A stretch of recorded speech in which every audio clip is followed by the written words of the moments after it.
मुंबई से बीजिंग की दूरी भले ही 5000 किलोमीटर हो, लेकिन चीन वहां से भी बैठे बैठे बड़ा खेल रच सकता है, ये दावा किया गया है एक रिपोर्ट में। भारत और चीन के बीच बीते साल लद्दाख के गलवान घाटी में तनाव शुरू हुआ था, जिस दौरान दोनों देशों की सेनाओं के बीच झड़पें भी हुई।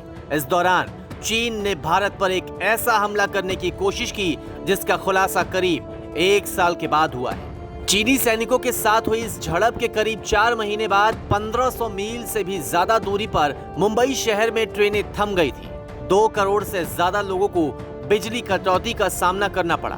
पूरा शहर अंधेरे में डूब चुका था, जिसके कारण स्टॉक मार्केट तक बंद हो गई थी। मुंबई में पिछले साल हुए पावर फेल पर न्यूयॉर्क टाइम्स की एक रिपोर्ट में कहा गया है कि ये चीन की ओर से साइबर अटैक था। जब बॉर्डर पर भारत और चीन के सैनिक उलझे थे तो भारत के इलेक्ट्रॉनिक सप्लाई के कंट्रोल सिस्टम में एक मैलवेयर को डाल दिया गया। इससे मुंबई की पावर सप्लाई ठप हो गई। इसकी वजह से पिछले साल 12 अक्टूबर को मुंबई में कई घंटे का पावर आउटेज भी देखने को मिला था। सुबह 10 बजे से शुरू हुए इस समस्या को दोपहर तक ठीक किया गया था।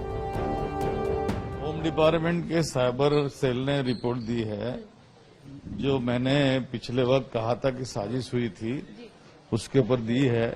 अब उसका अध्ययन करने के बाद अंतिम निर्णय हम करेंगे। सर, रिपोर्ट किस तरह की है, कितने पन्नों की है, क्या उसमें रिकमेंडेशंस भी दिए गए हैं? 100 पन्नों के करीबन रिपोर्ट है।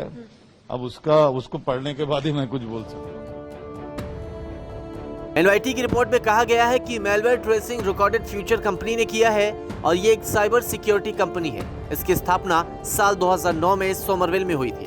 कंपनी का दावा है कि सभी मैलवेयर एक्टिव नहीं थे। इसका मतलब ये कि मैलवेयर का एक छोटा प्रपोर्शन मुंबई में पावर आउटेज का कारण बना।